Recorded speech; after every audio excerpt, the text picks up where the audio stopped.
everyone for joining us today. My name is Rebecca Siciliano and I'm the MD of Tiger Recruitment.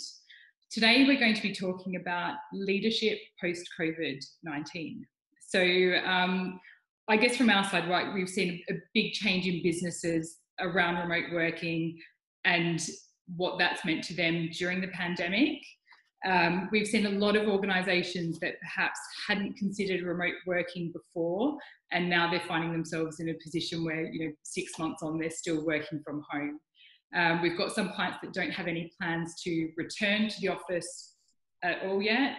We've got others that are looking at returning, but they do want to embrace remote working as, part of the processes moving forward for the business as well.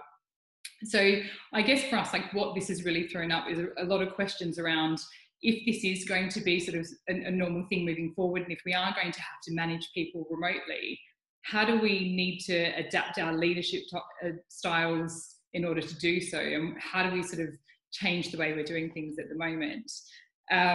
So I guess today, some of the areas that we want to cover are things like how to keep your staff engaged, how we foster innovation across staff members that are working remotely as well, how you can adapt opposing styles of leadership, management as well, and just the role that HR and learning and development will have to play in leadership for the future as well.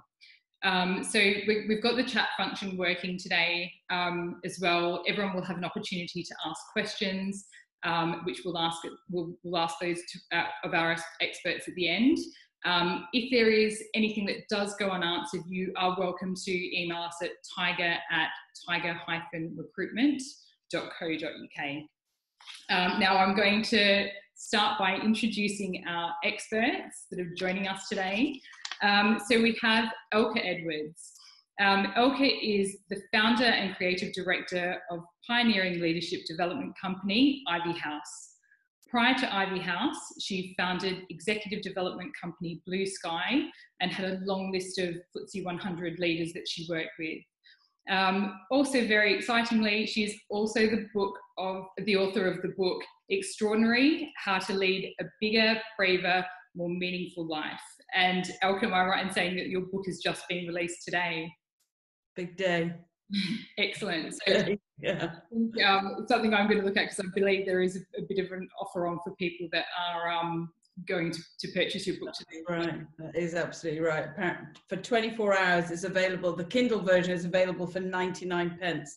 It actually hit the bestseller list about an hour ago, so wonderful. I'm pleased. Yeah. We're also joined today by Nora Grasselli.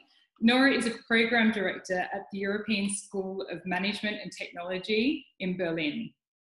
She teaches group dynamics, leadership, and organizational psychodynamics. Nora has also completed her PhD in group dynamics. She was a strategy consultant at Boston Consulting Group. She's also lectured for MBA and executive programs at the Said Business School, HEC, Grant School of Management, and Central European University. So there we go. Now, I guess I'm going to start off by putting this to both of you. Do you think that this sort of whole concept of remote working has really torn up the rule book for leadership? Nora, we'll put this out to you first. Okay. I think it did, for some.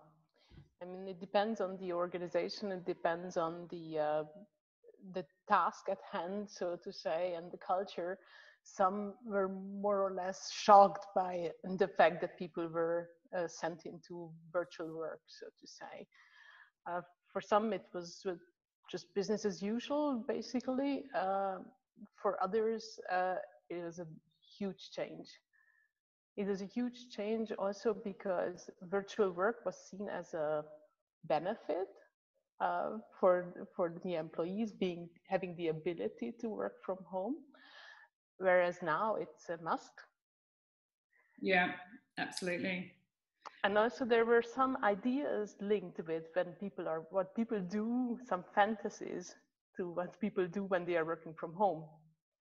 Yeah. And these fantasies didn't disappear at once. So the control that some leaders or managers, authority figures in organizations used to have was in question.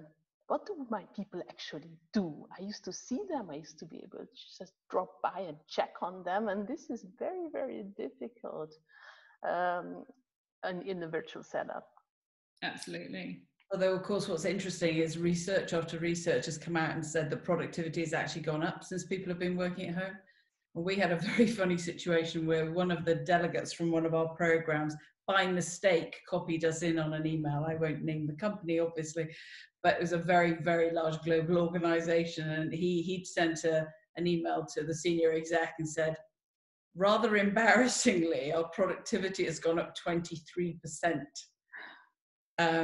So, you know, not only incredible cost savings, incredible life benefits to a lot of people, certainly not everybody, but also productivity in many areas going up. Now, I wonder if that will continue to be the case, but certainly at the moment. Yeah.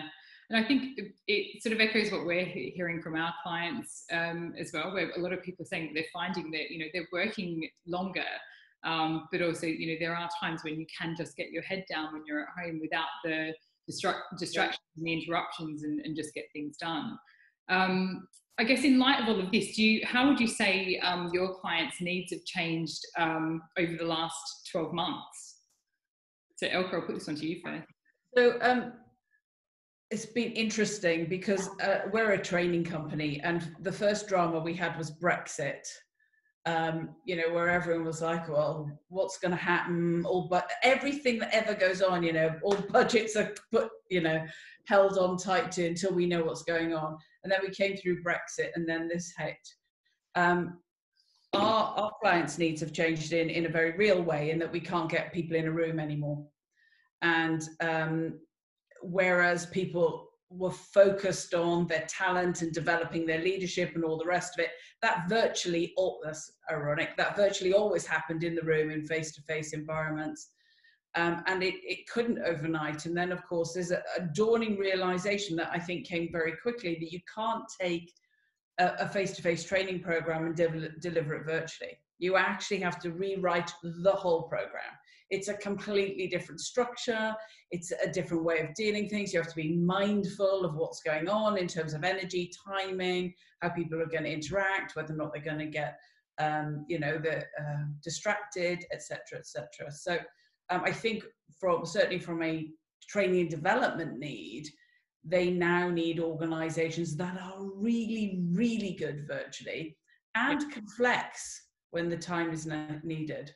Yeah. You know, so can go back. So the programs need to be, in my mind, interchangeable. And that's a whole rewrite in itself.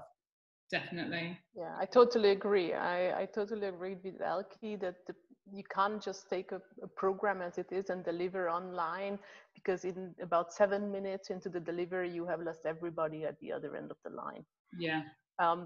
In addition, what I also see that there is also financial pressure on the organizations due to the overall economy, and due to for some organization, even though maybe productivity went up, but overall we can also say that a lot of organizations are struggling financially this year, and therefore the training and development budgets are also questioned. However, it's extremely important now to keep talent and to focus on leadership development, because the leaders are the ones who are going to pull the organization through.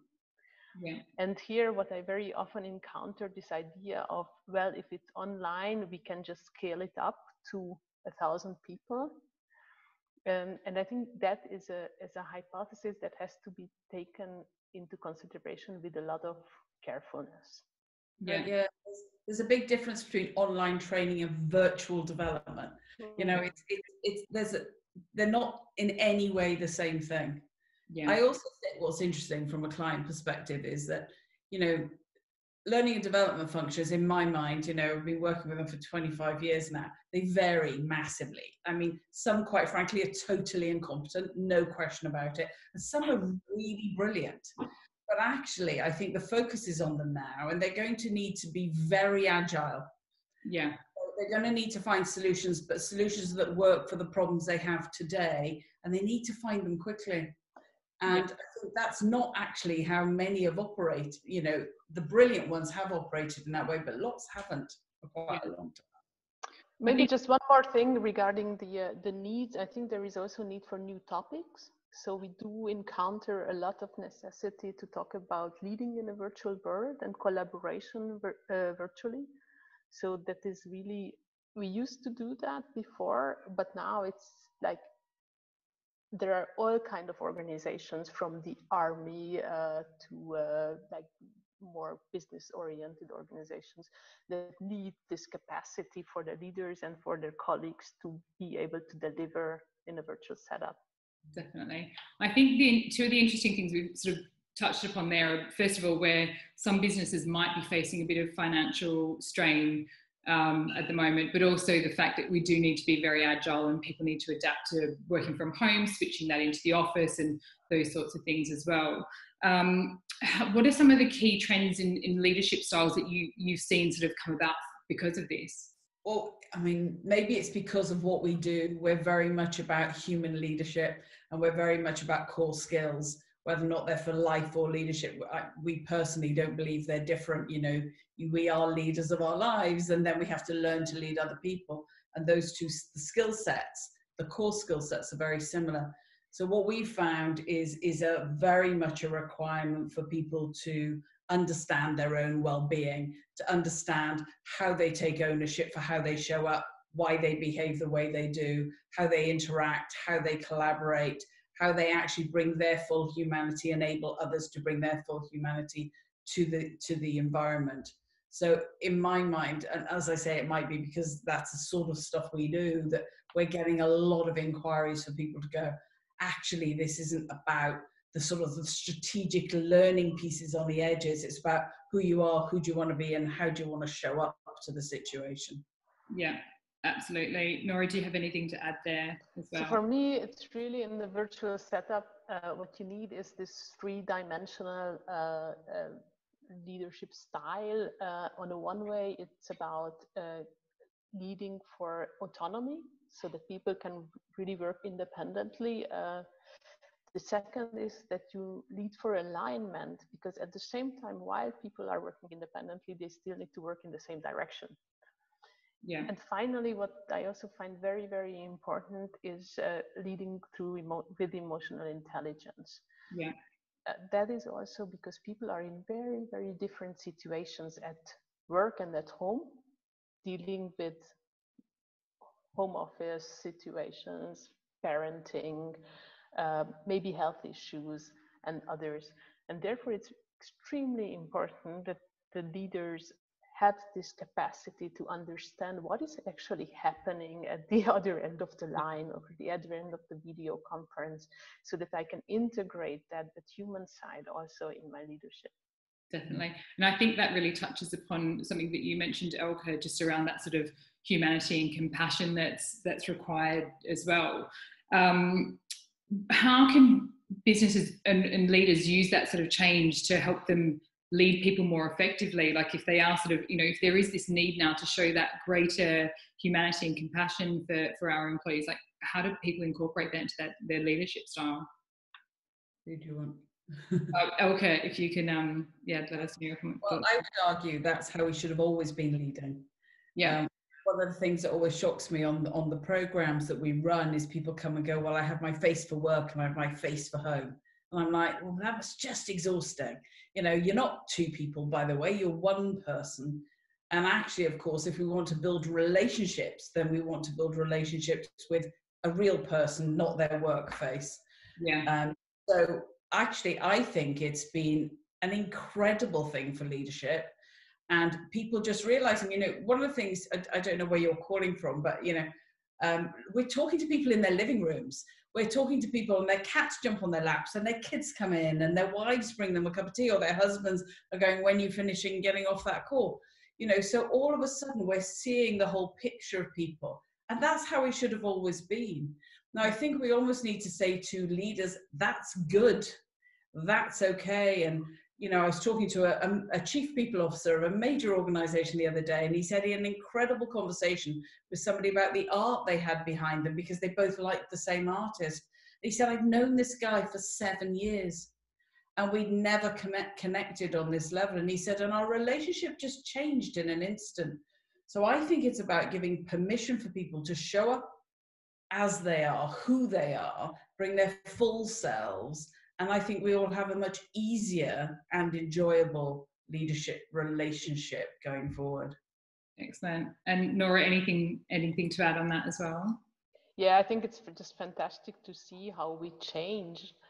The perception of being connected virtually was just like very task oriented. We are just talking about unique information related to the task, and it's dry and there are no emotions. But actually, this is what Elke is saying is happening. We are actually inviting people to our living rooms and to our families who we work with, and it's fantastic how we learn to go to live with it.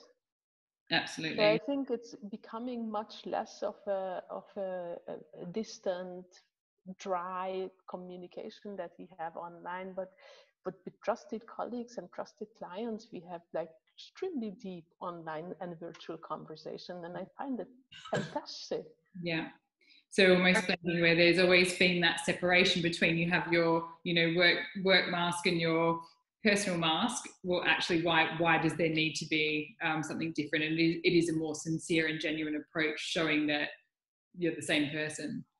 I just wanted to add something to that. Is one of the when this all happened, and we ran really intensive face-to-face programs, and there was hugging, there was crying, there was deep emotion, and when somebody said to me, well, you're going to have to take these programs virtual or shut down, I was like, we can't do what we can do virtually. Anyway, I was completely wrong, 100% wrong. And what the feedback we got the other day from some people is some people are finding it easier virtually because all of a sudden they can have just as Nora was saying, a more intimate conversation than when they're surrounded by a whole load of extroverts always putting their hands up and the loudest ones get the airtime and all the rest of it. Actually, because it was slightly more order and they were being chosen and all the rest of it, they got their opportunity, which normally they may not have got. Yeah. So that was a really lovely outcome, I think, from something which I really hadn't foreseen. Yeah, excellent. Okay, again for you, it'd be interesting to hear, I'm going to sort of throw a few questions at you here, how you've adapted your programs so that they do work as effectively virtually, but just also what you found the main challenges were of that virtual leadership. So in terms of how we adapted, as I say, we rewrote, but what we did was we took the criteria that we'd written our face-to-face programs with. So we looked very much about psychological safety, about people. We never run a program unless somebody applies for the program. We never do sheep dip. So that became even more important. Can you imagine being forced to go on a training? And the companies that do this, everyone at this level is going on this training. Oh my God, what a waste of money. Any L&D person, stop doing it. Actually make people apply for the training, get them to want it. And that became even more important because they're committing to sitting in front of a screen. They're not committing to a day out in London in a really cool location with a great lunch. So psychological safety, making sure that the interaction, so you still had the intimacy. We always have a lot of coaches on our program so people can jump off and have one-to-one conversations as they could have done in the room. So it was about replicating those sorts of things, but also adapting, shorter time spans, more breaks, more fun, more forced fun, actually. That sounds dreadful, but actually deciding we're going to do this then and this then. But in the room, it sort of happened. I've forgotten the second part of the question. Just around sort of the main challenges of that virtual leadership as well. The main challenge of the virtual leadership, I think, is, well, as Nora said, people, what we find is people are more efficient in meetings virtually. But what that means is they don't have the chat by the coffee machine. They don't go out for a fag together. There's none of that stuff, which if you think about it, so much happens in that time. Yeah. So from a training perspective, what we had to do is we built in what we call Campfire Sessions. So we have the formal training, then people can jump on, it's optional. and there's no agenda, and they can chat in small groups. So we had to make sure that was part of it. And I think organizations, and I've heard a number of them doing that sort of thing now. And what I think is wonderful, and I've heard this from some clients, is they're doing random groups. So you could be talking to someone answering the phones in the call center and someone who's part of the legal team, you know, and I am such a massive, one of our values is courageous networks. You know, that's the way change happens. So I think we need to encourage the coffee machine, the water cooler conversation in a positive way. Excellent. And Nora, what do you think are some of the other things that a manager can do to lead and foster that innovation for their virtual teams? So there are a couple of things that are actually possible. One is that to encourage task-related conversations. That is about the processes. How are we going to do this? What are we trying to achieve? Who is doing what? Where are we on this and that part of the task? Who should talk to this and that subject? These are things that we do implicitly if we are working face-to-face. But if we are working virtually, it's much more important that we really talk about these processes. And very often, it's hard for managers to distinguish between content discussion and task, like process-related discussions. So to understand, I am helping you with the process, but I will not influence the task, because that gives the opportunity for the team members to actually develop the task. It's also very important to provide resources. So who are the people, what are the eventually budgets that can be used in order to deliver on this task? And these are both actually, for me, servant leadership. Yeah. So supporting the group from the back, so to say, supporting the people in the team from the back to be able to deliver. Also to create some sort of a sandbox to play around with ideas, have a good error culture. So if there are errors or failures happening, that there is a culture about working through these failures without a blaming culture, taking the best out of that situation. Yeah. And that also requires a feedback culture. Also to know where are we on this task, how are we working together without, again, intervening in the content. And this very safe, but also in the process supported environment will allow for innovation. Yeah. And how can, because I think that's one of the key things, like we're losing those, you know, conversations in the kitchen or things like that, where you find out so much more information. What can managers do to encourage that feedback and to really sort of get a feel of what's happening across the team when they're not seeing people face to face? So for me, there are a couple of tips and tricks that are quite easy, like you dial into the team calls regularly 10 minutes ahead. So people get used to it. So they will dial in as well, and there will be a chat, and even others who would like to address with some questions that they would dial in. Also to do one-on-ones regularly, not always have team calls and team in groups, but take time apart so that you can check in with everybody individually is important. Excellent. Elke, do you have anything to add on that as well? This is probably the wrong term, but I sort of want to say encourage gossip calls. So, you know, amongst the team, ordinarily, as I say, you'd go, I'm going for a sandwich, you want to go for a sandwich, we'll walk together. Actually, what I find with myself, but the whole team, is that, you know, they might go, oh God, what happened at the weekend? But quite quickly they're on to, do you know, this really isn't working and we really need to sort this out. And by the time they come back, so one of the things we've said to our team, and I say to all my clients, is don't feel bad when you're just ringing a team member for chat, for how are you? Because actually it's in those conversations some of the best ideas come out. Yeah. So it's sort of giving permission to go, yeah, at 3:10 in the afternoon, you're flagging a bit, call a mate, yeah, you know, call a friend, just with no agenda, and see what comes out. Absolutely. I think one of the other things that we're hearing from clients is that, you know, they do have people working remotely. People want to give their staff autonomy and they do want to trust people, but there is still that sort of question of, I don't know how busy they are. Whilst we've talked about productivity increasing, I think some people are sort of wondering if their staff are being as productive as they could be from home. Well, that comes down to their leadership, quite frankly. So if they don't know how busy their staff are, then they haven't, tracked tasks and aren't holding them to account. And, ultimately as leaders, just as Nora says, it's about creating the process to allow people to perform. And part of creating the process is giving incredibly good briefs, holding people accountable on the milestones. So, in a sense, you've got your team and you understand the workload that they have at any one moment. And quite frankly, if you don't know if they're spending the time doing it, then you need to get stuck in and find out how long did that take you. Yeah.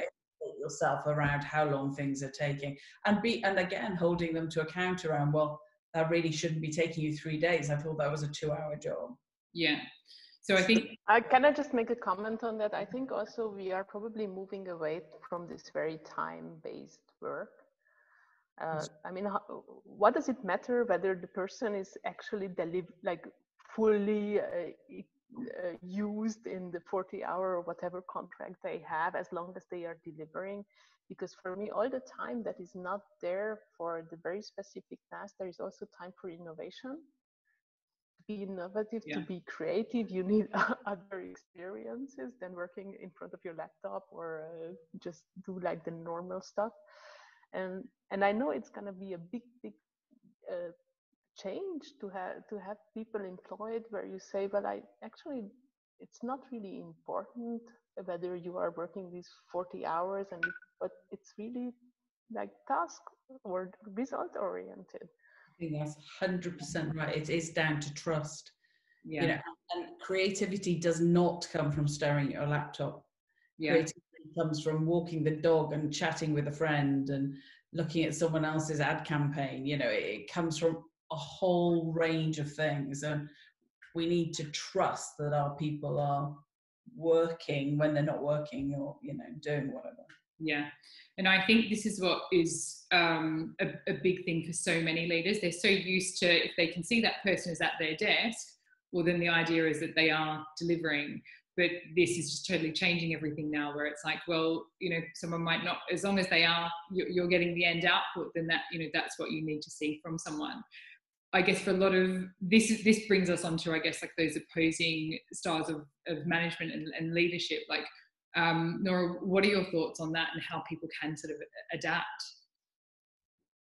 Could you just rephrase this question? Sorry. Just I guess looking at how managers can adopt sort of opposing styles of management as part of their leadership style. Oh, okay. Well, I don't think they are opposing styles. I think these are really moving together. So the more you can lead your team for alignment, the more you can give them autonomy.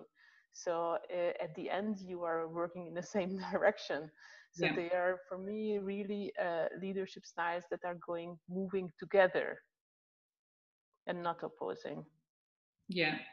So this is it's a big thing for companies. Like, how do they take that step where if they are, again, just used to managing people through time and tasks, like what are some of the tips that you'd have for clients that are looking at totally changing the way they're doing things at the moment? Nora, I'll direct that one to you as well. I mean, for me, leadership is only in action. Leadership is something that people invent.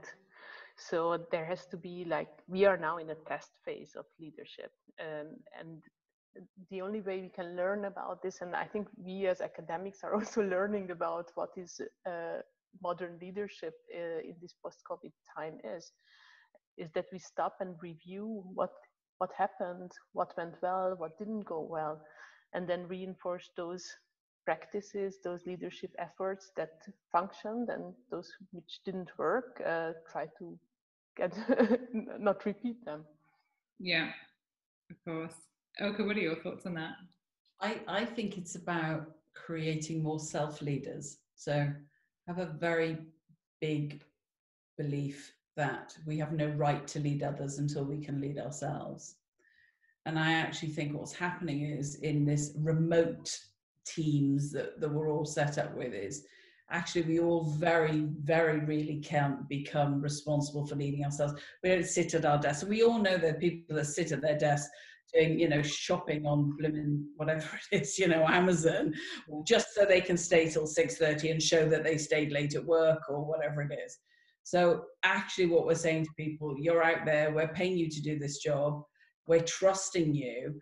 And then it becomes about developing the self-leadership within that individual. Who do I want to be? How do I want to show up to this job? What results do I want to get? What am I good at? And what am I not good at? And what do I need to get good at in this situation? Yeah. So I think what this is actually, the whole thing this is demanding of leaders is to become better leaders. I don't think you can get away with being a really bad leader now. You know, actually, you have to take your job quite seriously. There are loads of rubbish leaders out there.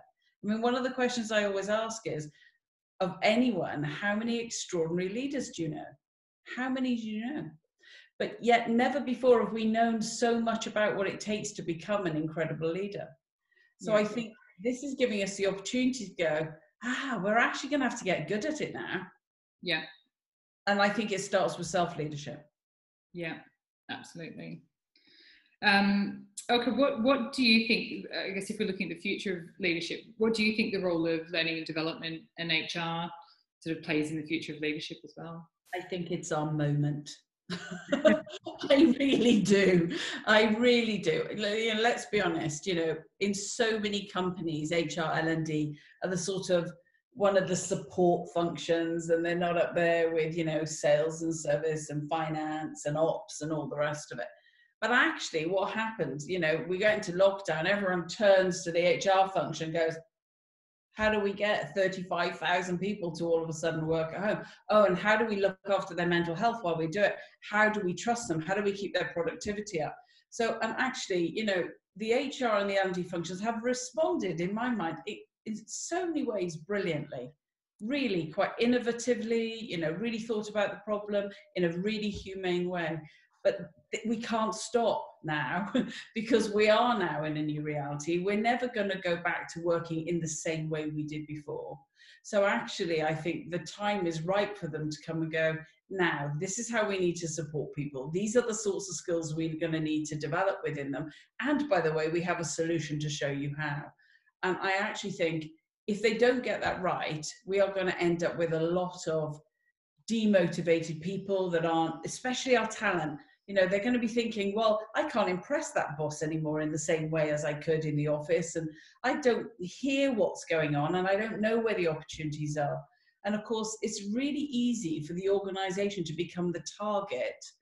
If your talent starts to get down, well, it's obviously my job, it's the company, I don't like it, I'll go somewhere else. So I think there's a very real sort of time limit actually on getting this right, because crisis energy has waned. You know, everyone had that gung-ho spirit. We can do this, we can get through. And now everyone's going, another day in front of Zoom.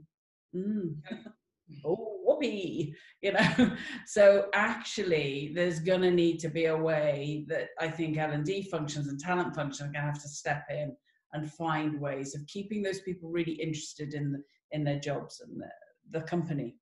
Yeah. I mean, for an L&D or HR department, like where do they start in terms of doing that? That's a really good question, Nora. I mean, I'm really building on what you said, Elke. I think it's really HR and learning and development are strategic functions in a crisis situation like this. And I think it really starts in the boardroom. It really starts about what is the strategy of this organization and how is the strategy changing eventually due to the current situation and the future outlook within our business and industry. And take that and see, okay, what does it mean in terms of people? How do we translate that to people, structures and processes? And what is the impact of the human capital? I don't like this word, but I will use it this time, that we have in this organization. So what do they need to know, how they need to change, and what can we then, learning and development and HR also, contribute to this? So I really think it starts in the boardroom. It starts from the strategy. Yeah. I think the problem with that is often boardrooms aren't good enough. So actually, I would agree. Ideally, that's where it would start. And I think in a lot of instances it does. And I suspect there's a lot of L&D directors listening to this and out there going, yeah, but you haven't met our SLT. And you know, oh my goodness, they're the slowest to change. And they're certainly the slowest to go on any learning and development. And by the way, they've never really got time for it. They're always saying, oh, can you sort out a leadership program for that population over there? Well, you should get involved. No, we don't need to.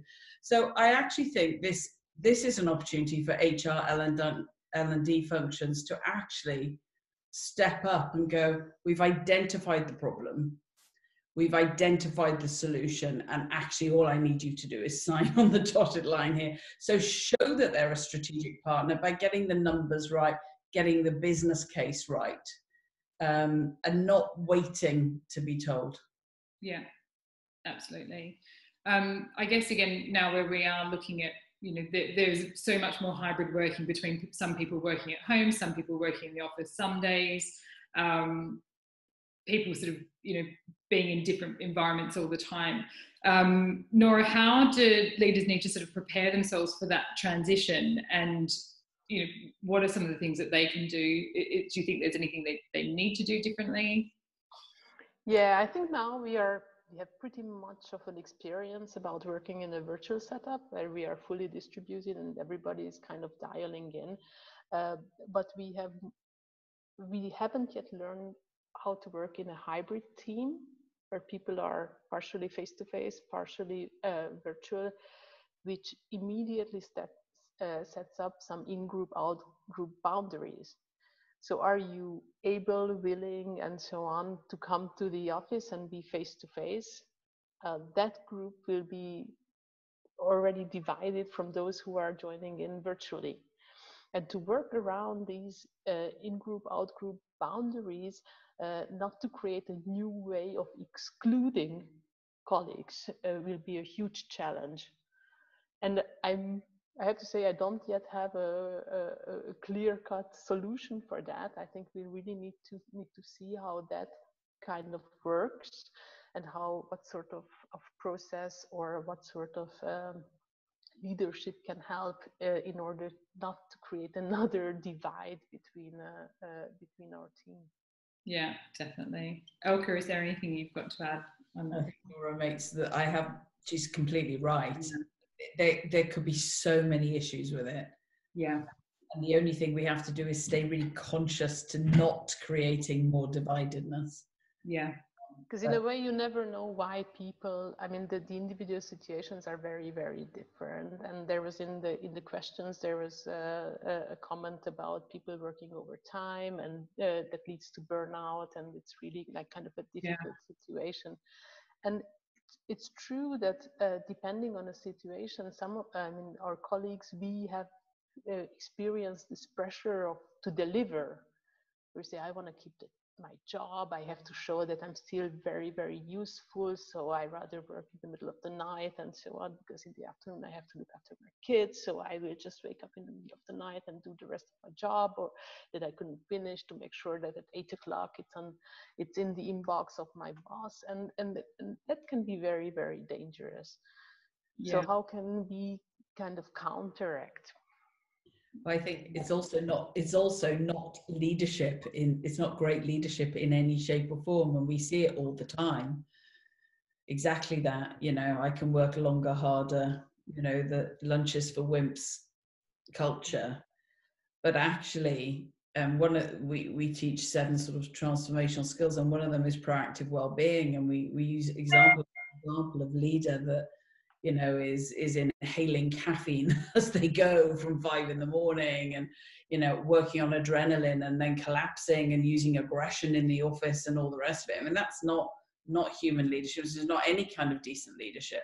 Yeah. But we need to name that. And I think it's interesting, especially in the UK, and I don't know if it's the same in Germany, but there definitely has been a culture of almost hero worship of those, you know, kill myself leaders. I kill myself for the company, I'll do whatever. But actually, that's not going to sustain any of us in the long term. So there needs to be a bit of a naming the elephant in the room, is actually, that isn't great leadership. Yeah, definitely. And I think, again, Elke, you mentioned earlier about, people having that energy, like the lockdown energy, and sort of wanting to, have that pace. And that does tie in with Nora's comment around some people are, they feel like they need to do more to show that they can keep their job at the moment, and that they, should have that position. We've taken a slightly different stance at Tiger. We actually reduced our core working hours during the pandemic, because we sort of thought we don't have an issue with people that are not working enough hours. Everyone's putting in more than they need to. So let's go the other way and reduce the hours. So it's interesting, isn't it? Like, I guess just the different approaches that people take, because you do have to be more adaptable.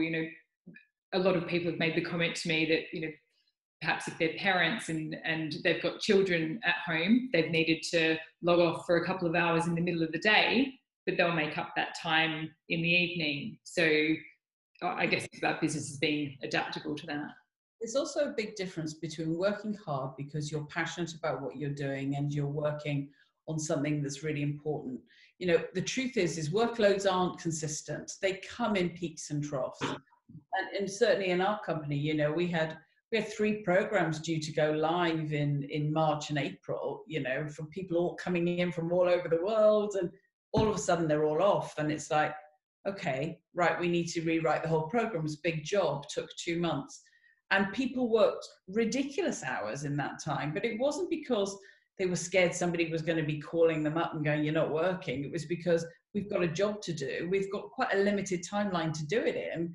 And actually we want to get it done. So I think we have to be mindful of its peaks and troughs. It's not about consistent, all this work-life balance thing. If sometimes you're working on a massive pitch for somebody in an ad agency, then that is, intense few days. But then the trust comes in and people go home for a few days and don't come back, and that's the culture, which I think is more trusting.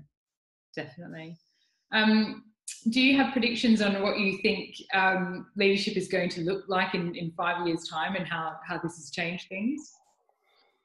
Nora, I'll go to you first on this one. Oh, no. I don't think I would, or anyone would trust to make predictions about the future in 2020. This is a really a difficult question. I mean, my hope is that leadership will be more democratized, that it will be more distributed across the organization, that leadership will be much less role-bounded than really given to everybody in the organization, more inclusive. Yeah. So that we have minorities who take much more leadership within the organization. Also on that part, also on a formal level. So I want to see more women, more minorities, people of color, and so on in the organization. I think that brings a great richness into organizations and leadership as well. I think it will be more virtual. Yeah. That is a pretty sure prediction. I think we will all see. And I think that's the 3 points probably from my side. Excellent. And Elka, from you? I can't make a prediction either. I have a hope. I have a hope that is very similar to Nora's, and I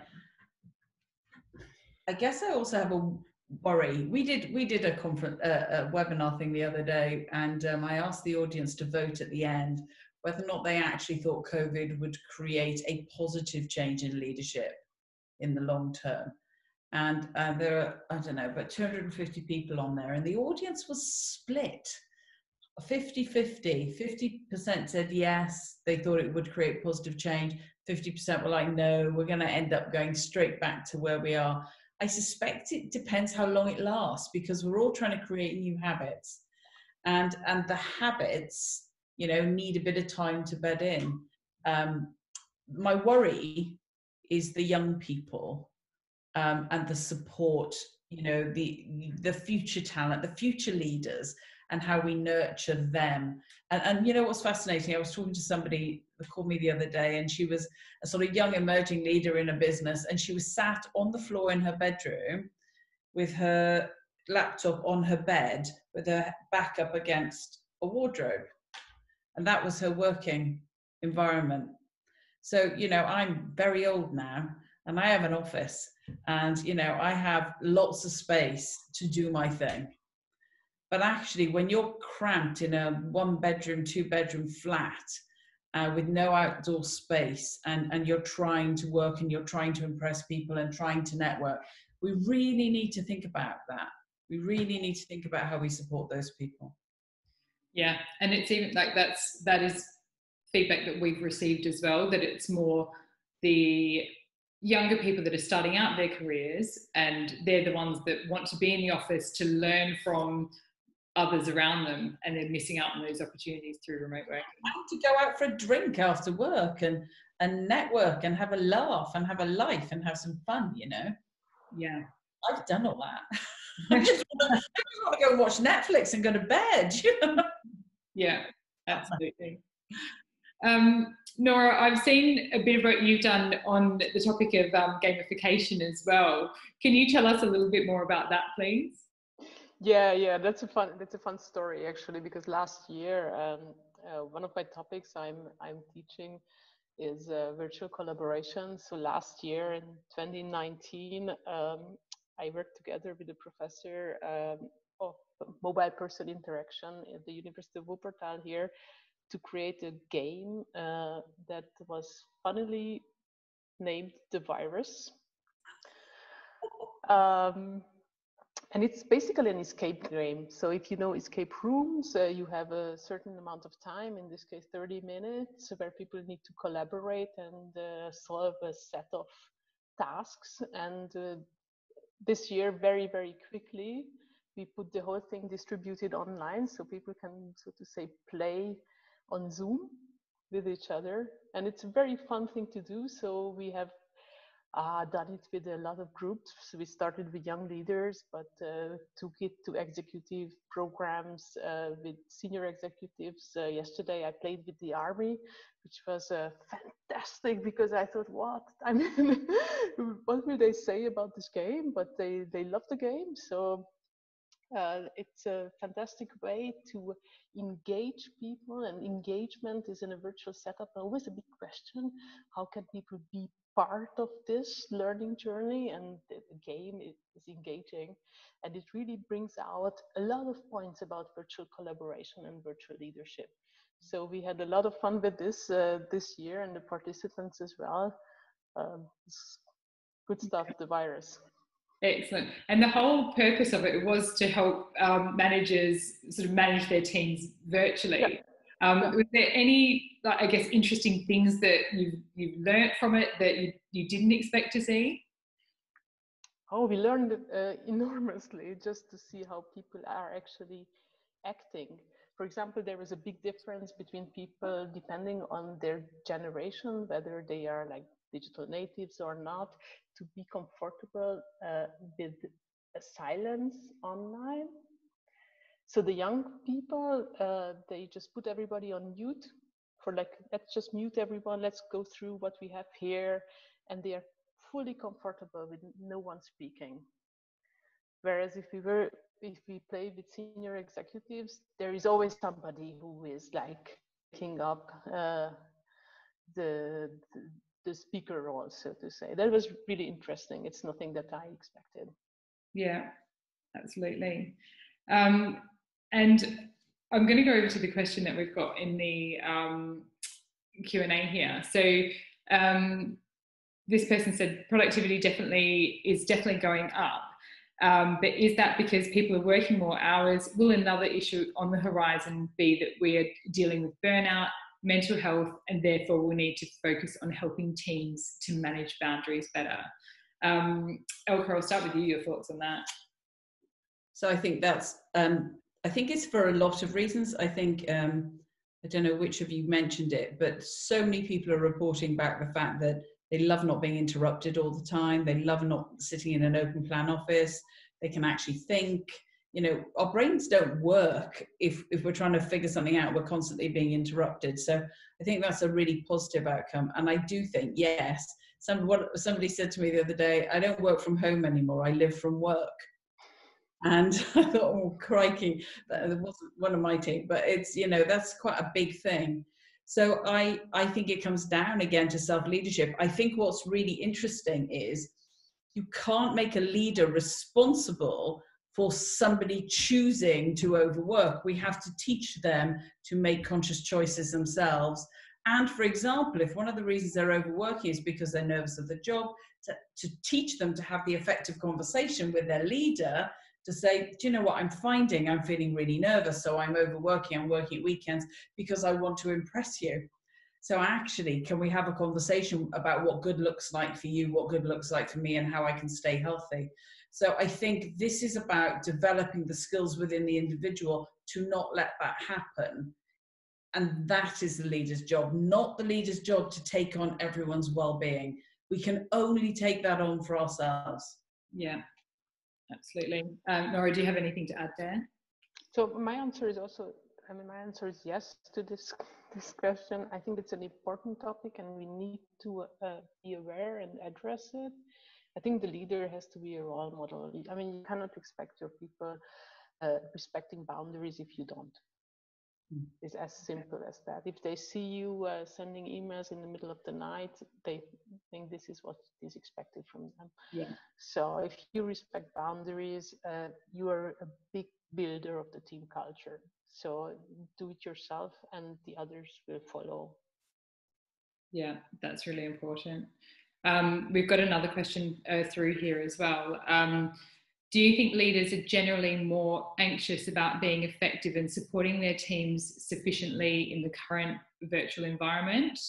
And what can leaders do to ease any anxiety? I definitely would say yes, some leaders are more worried about that.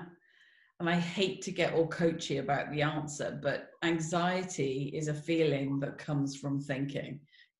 Our feelings are a result of the thoughts we're hanging out with. So what anyone would need to do, whether or not, whatever level they are in an organization, if they're feeling anxiety, is to look at the thinking that's driving that feeling and to understand what action needs to be taken, if any does, and who with. So again, this is about resourcing people not to allow themselves to get into an anxious state. Anxiety doesn't come from outside, it comes from here. Every time, 100% of the time. Now, it looks like it's coming from out of there. Of course it does. It's very compelling what's going on around there. But actually, what we need to do is teach people, resource them to understand their thinking and what they need to do about that. Yeah, absolutely. And also, I mean, in organizational psychodynamics, we discuss a lot about the delegation of worry, which is actually passing on the anxiety that you have as a leader into your team and at lower levels of the organization. And therefore, in addition to what Elke just said, I think it's also important that leaders find support for themselves. Yeah, that true. They have coaching, that they have peer groups, that they have a support network that can help to discuss and face these issues so that they can work through them. Yeah. If you have responsibility, I think it's good to have supervision. So have supervision for yourself. Yeah, excellent. And this is also something that learning and development can provide the leaders with. Yeah. I guess the next sort of question that's on everyone's mind is around, what happens if there is a second lockdown? I sort of feel like, we've adapted enough now. We should, if there is a second lockdown, everyone kind of knows the drill already. But do you think that, if there was a second lockdown, there is anything that managers could do differently second time round, or ways that they should best communicate with their teams or anything like that?